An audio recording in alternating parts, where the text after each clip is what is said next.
Soul Tharon, is time a line or a passage?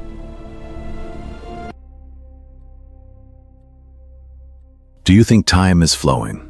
Do you think life moves forward just because the clock moves forward? What if time doesn't flow? What if time is layered? And on some nights, in some forests, at some thresholds, those layers touch each other. Today we won't tell a space story. Today we will talk about the moments when time fractures. From an equation written in 1935 to a code that fell into a soldier's mind in 1980, we are chasing one question: is time a line or a passage? Welcome. This is not a story. This is a reminder. Have you ever wondered what you're actually looking at when you stare up at the sky at midnight? Lights or a veil? Maybe what we see isn't an infinity, but a surface, and that surface is not flat. What we're about to tell is not a theory. It's a possibility, a fracture, a question. Is time truly flowing, or are we moving between the folds of the same fabric? The year is 1935, Princeton. As Albert Einstein and Nathan Rosen say that Earth and time are not separate things, what they are really implying is this: reality is not as fixed as we think. Today, we give it another name: the Tharon Passage. Not a door, not a hole, not a tunnel, never that. A fold. Imagine a surface, like a carpet, a ground you assume is flat. But what if that ground folds inward at 2 points, and those 2 points touch? Distance disappears. Time disappears. 2 distant points of Earth touch in an instant.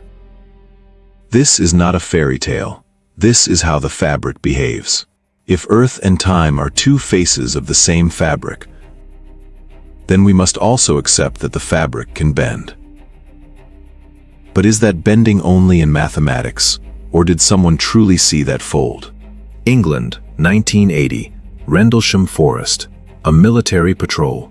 An ordinary night, cold air, radio static, and lights seen between the trees. Let's be clear right here. What's being told is not a story of a craft coming from the sky. What's being told is the behavior of time.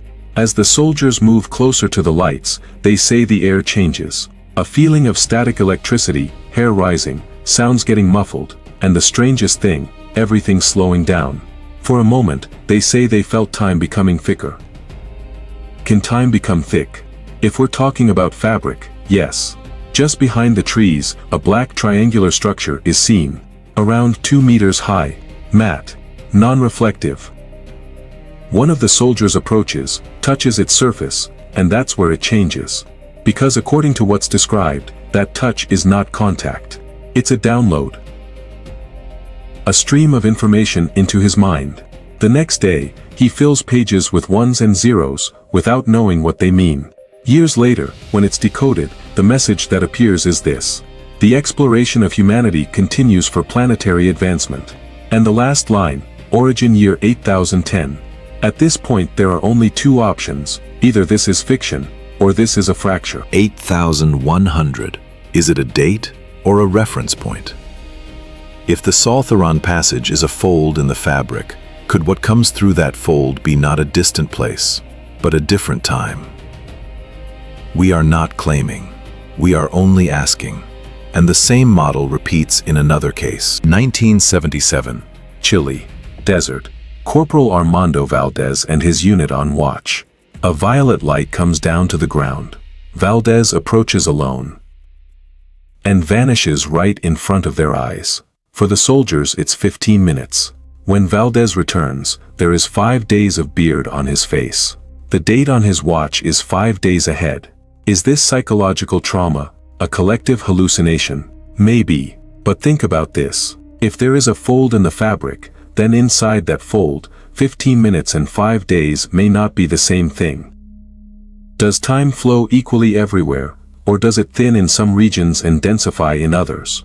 Northern Chile almost has no people. The south is covered in glaciers. There are blanks on the map. Few witnesses, too much silence. Maybe passages don't like crowds. Maybe they avoid electromagnetic noise. Maybe they become more visible in silence. Not proof, but a strong question. Now take one step back. If the Tharon passage is truly a fold in the fabric, are these folds only physical, or also mental? Nikola Tesla used to see his inventions first in his mind. He would rotate the parts, run them, test them, as if knowledge was being downloaded from somewhere. That could be a metaphor, but the soldier at Rendlesham also uses the word download. Maybe a time fold is not only spatial, maybe it can be informational. If the future continues to exist at a point, and that point is another layer of the fabric, can information seep from there to here? I'm saying it again, this is not a verdict, this is a possibility. And what we are doing right now is not manufacturing conspiracy. We are building a model. The model is this: Earth and time are one fabric. This fabric folds in certain places. Folds compress distance and time. That compression appears sometimes as physical experience, sometimes as conscious experience. Call it whatever you want, we call it Tharon. A passage, but not something that opens like a door, a wrinkle that is already there.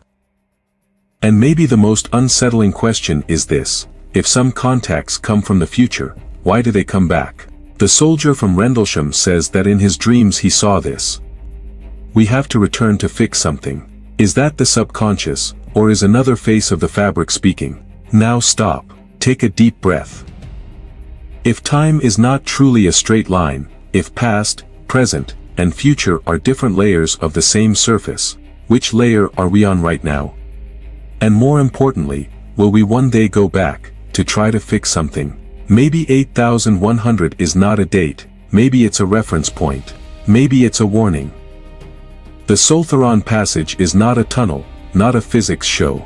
It's a reminder that the fabric is not flat. And if the fabric is not flat, then what we call reality is not fixed either. In this episode, our goal was not to reach a conclusion, only to show the fold. Next time, our question will be more dangerous: can these folds be used intentionally? The sky is only the beginning. But a beginning opens to what? If the fold in the fabric truly exists, if time is not a straight line, then this is no longer just coincidence. The real question is this: do these folds form by themselves? Or can someone trigger them? Because if Tharon is a wrinkle forms in two ways: by pressure or by tension. In some regions of Earth, changes in magnetic fields are measured. In some places, compasses drift. In some zones, clocks slip by microseconds, small deviations, but the fabric's behavior begins with small signs. In Rendlesham, was the electrified feeling the soldiers described only fear? Or was there a sudden change in the electromagnetic structure of the environment?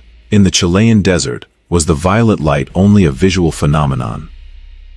Or did the charge distribution between the atmosphere and the ground rupture? We don't know for certain. But we do know this: the perception of time is linked to electromagnetic fields. The human brain runs on electricity. The nervous system communicates electrically. The heart beats through electrical signals. If the surrounding field changes abruptly, perception changes. If perception changes, time changes. But is it only perception, or does a physical shift occur? Valdez's 5-day beard is not perception. The date on his watch is not perception. These are either a massive fabrication or a brief slip of the fabric. Now consider a more unsettling possibility.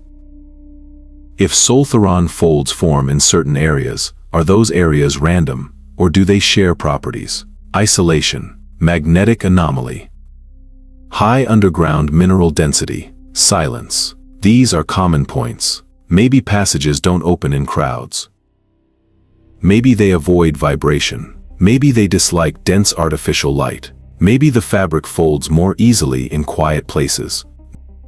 Now go one step further. If a fold can form naturally, then in theory it can also be formed in a controlled way. Here, the issue is no longer physics, it is intent.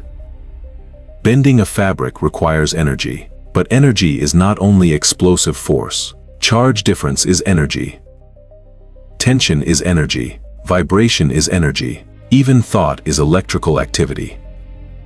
So can concentrated consciousness affect a field? Throughout history, certain places were called sacred. Temples were built on specific points. Pyramids were constructed with specific alignments. Maybe these structures were not aimed at the sky, but at nodal points of the fabric. Maybe ancient civilizations sensed Tharon folds intuitively. This is not a romantic claim. It's a model, because the same narratives repeat across cultures. The seven sleepers, Ashab al-Kaf. They sleep, time passes. For them it is short, outside it is long. In India, the Mahabharata speaks of time differences. In Japanese legend, Urashima Taro goes beneath the sea, and when he returns, centuries have passed. These can be dismissed as fairy tales. But why the same theme, again and again? Time slip. Maybe people observed something, couldn't explain it, and turned it into myth. Maybe Tharon folds leaked into mythology that way. Now we come to a more dangerous question. If these folds formed naturally in the past, and if some minds were exposed to these zones, could someone have researched this? In the modern age, major energy experiments were conducted. Underground tunnels were dug. Magnetic field tests were applied. Many of these were carried out under military secrecy. We are not manufacturing conspiracy here. We are asking this: if the fabric can truly bend, who would notice first? Scientists, military institutions, or the priests of ancient civilizations? The soldier at Rendlesham said this: it didn't feel like a visit, it felt like a correction. A correction, taking something back, changing something, realigning something. If a time fold exists, then the possibility of error correction exists too. And at this point, Tharon becomes not just a passage, but an intervention possibility. That is unsettling, because if this model is true, the future is not fixed, and the past is not untouchable. But don't forget, we are still discussing a model.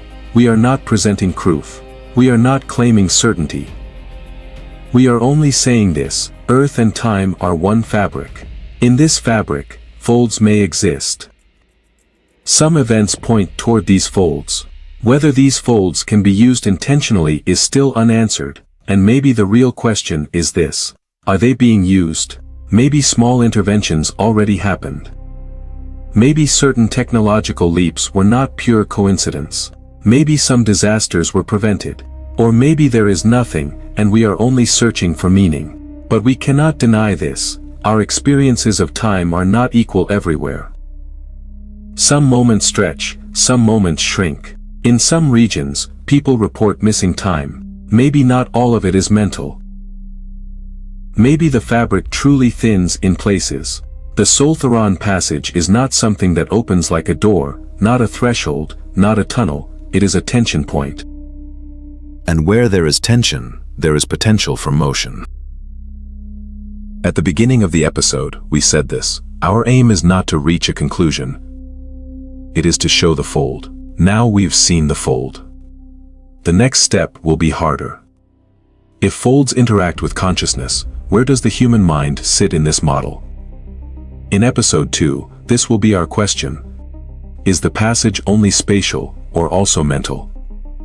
And if it is mental, could the human being be the key? The sky is only the beginning.